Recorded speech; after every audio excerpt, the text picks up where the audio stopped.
Hello. Hey, hey, hey. Happy Monday. I hope you are having a great day. Please say hi if you're on live and let me know how you're doing. Let me know what your big dreams are. I'm talking a lot about business, making money, those kinds of things, reaching business related goals like starting a business, publishing a book, starting different income streams, all of those things. And usually those things are tied into other dreams and goals. There's reasons why we want to have a successful business so we can do the things we want to do with our family, so we can, have the experiences that we want to have. So they're all tied together, they're all interrelated together. But what I wanted to talk to you about today is some of the sneaky ways we can hold ourselves back from success, from taking the action that we need to take in our business each day. And then just some of the ways we can dig into that a little bit and shine a light on what's really going on with us. It's often not what we think on the surface, and then move forward from there. So, you know, if you have something new, let's just say you're starting something new. Maybe you're going to publish a book, or you're going to launch a new product or service, or just start something new.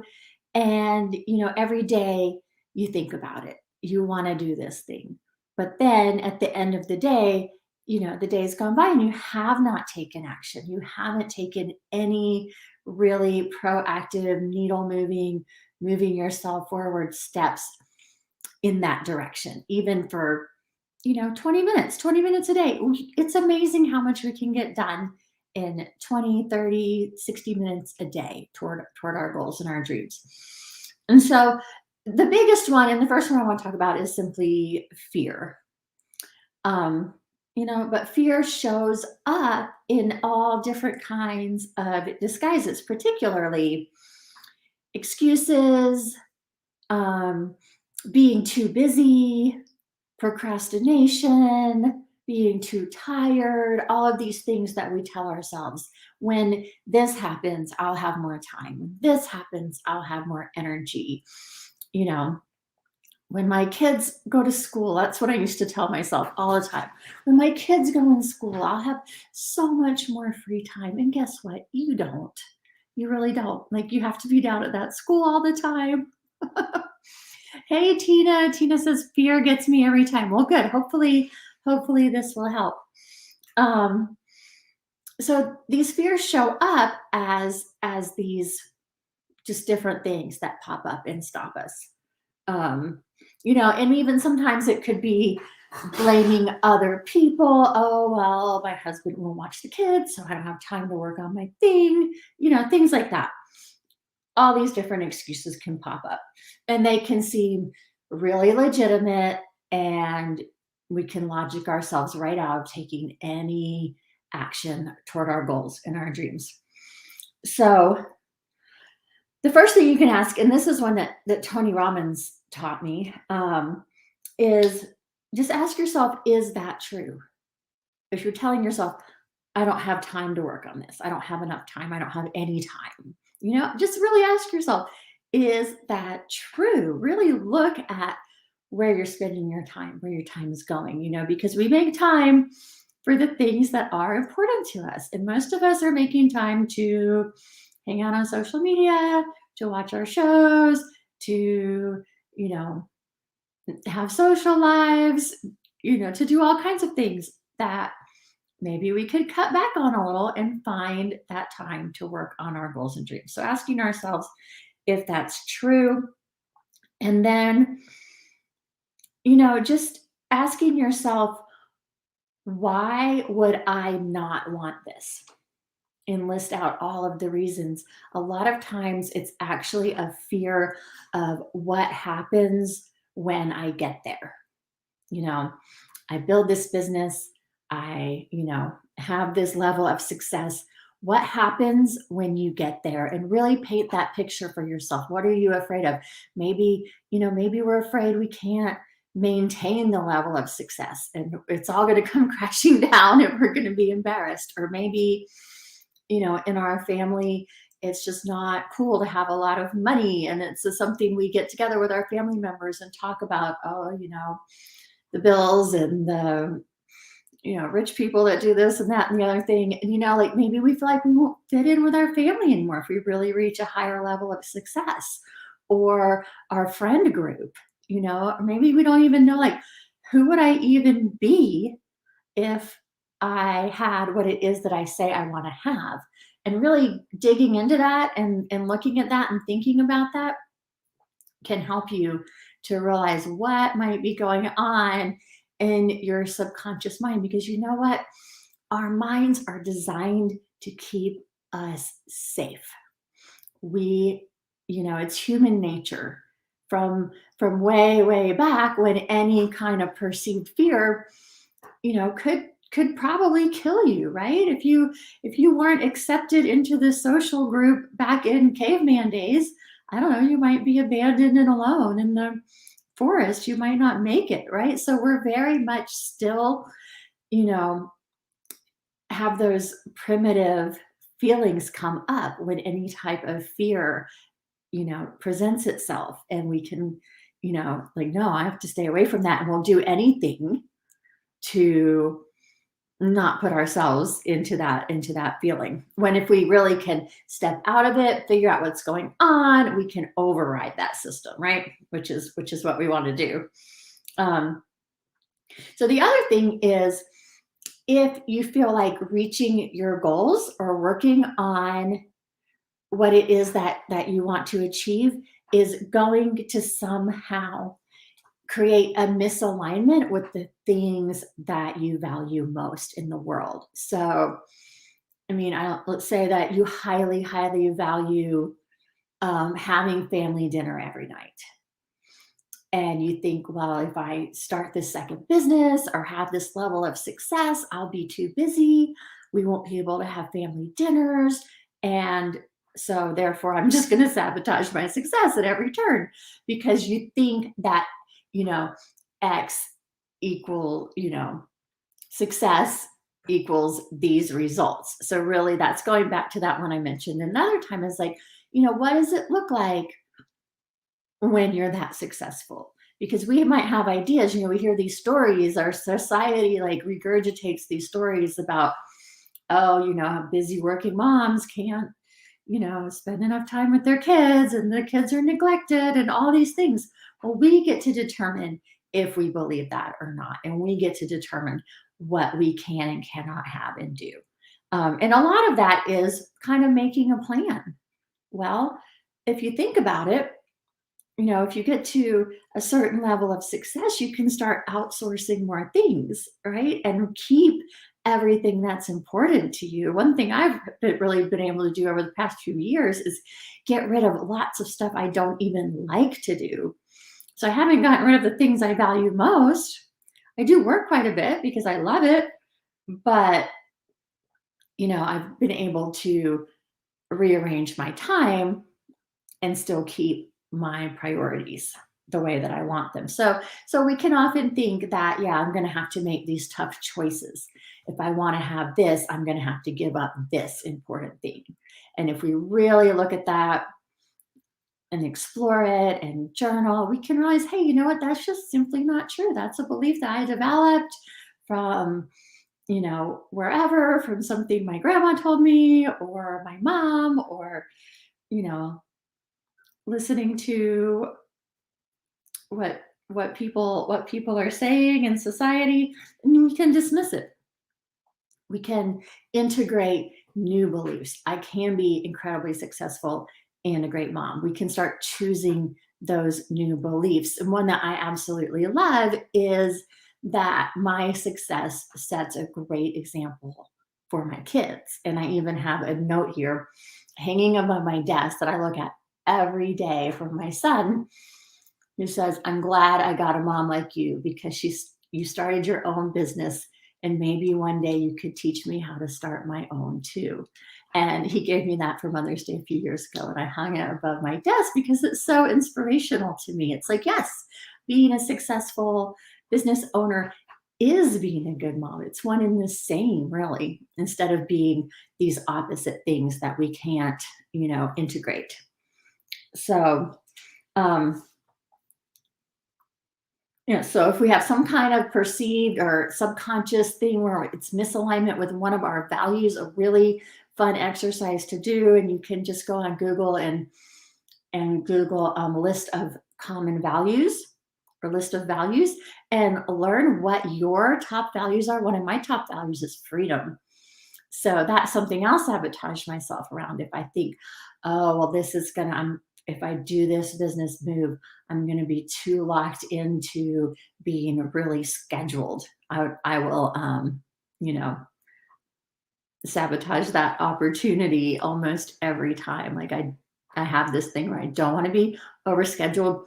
I don't want to be told what to do. I always work very hard, but it has to always feel like my choice. So, but I can set things up to make it feel like that for myself. Um, so, subconscious fears of success, misalignment with your values. Here are some questions that you can ask yourself to kind of dig into what might be going on. In what ways do you think you would change when you achieve your big goals that you would change or that life would change?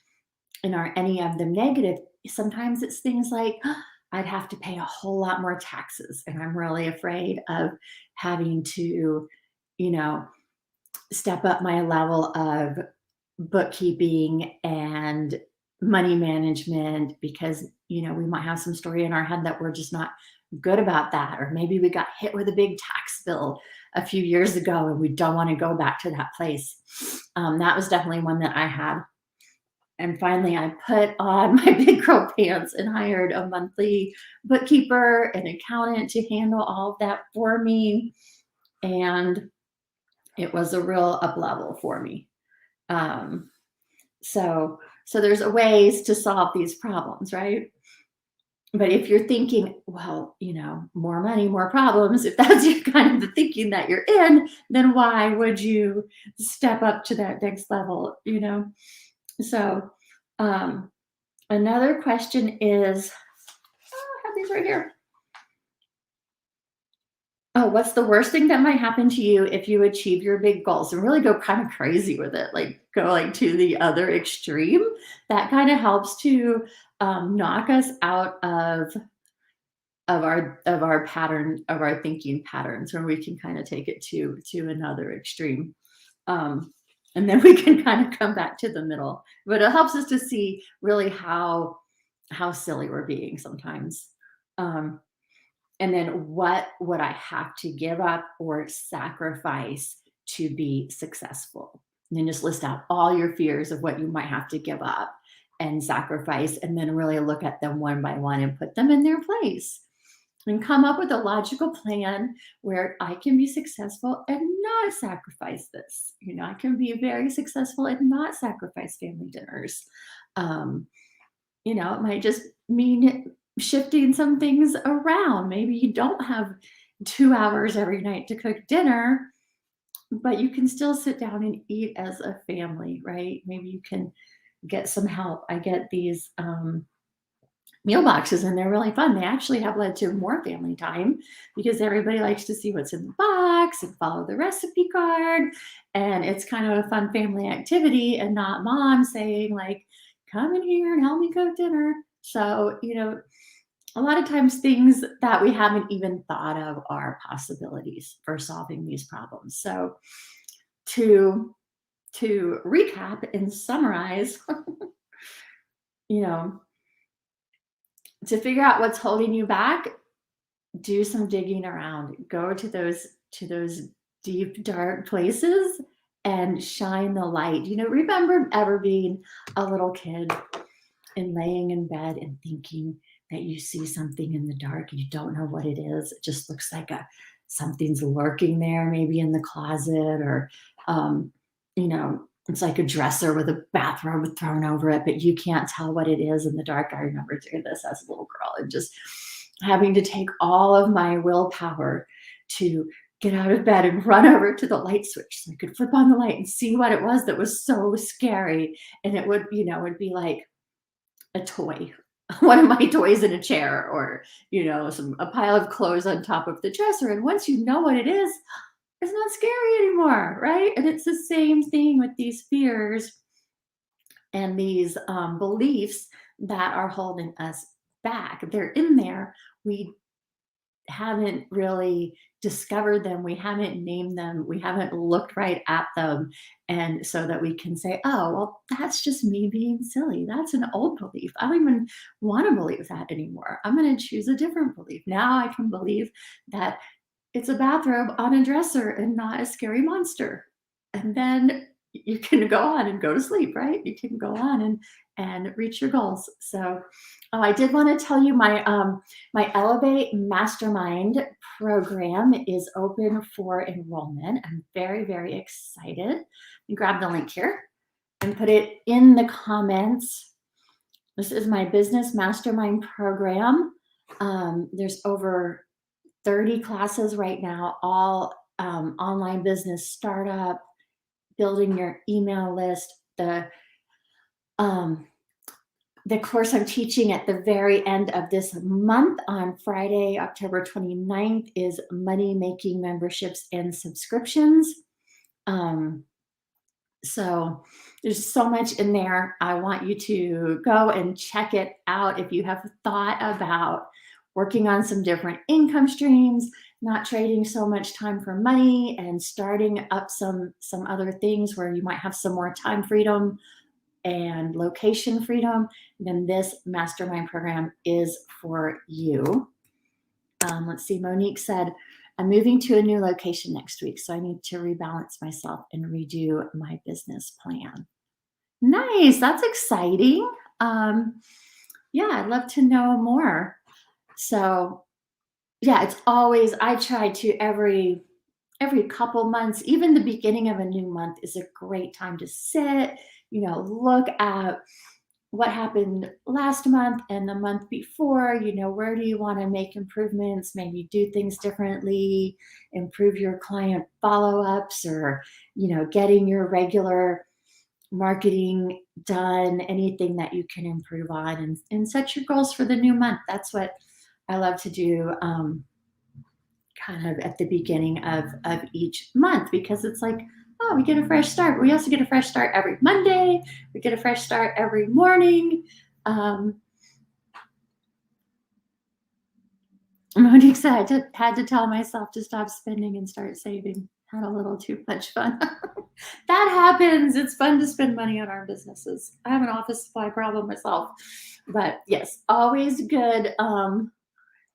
Always good to have some financial cushion, because what that does, which is really nice, is it keeps us in a place of being able to, do our business, make our plans, do our marketing from a place of inspiration and not from a place of desperation. When you get to that point where you're like, oh, how am I going to pay my rent next month? It's easy to get into, into a cycle of desperation marketing, and we want to make sure that we're not doing that. And even, this is something I teach in my classes as well, but even when things are hard, there's things we can do to shift our energy before we move forward and contact customers or send emails or do any kind of business moves. This is the most important part of any business venture, is your mindset and getting your head right. So yeah, that's one thing we work on in the Elevate Mastermind. Half business, half mindset, because they just always work together. It's good to have the strategy, to be out there trying new things, to always be learning and figuring out things, and then keeping your mind where it needs to be. Business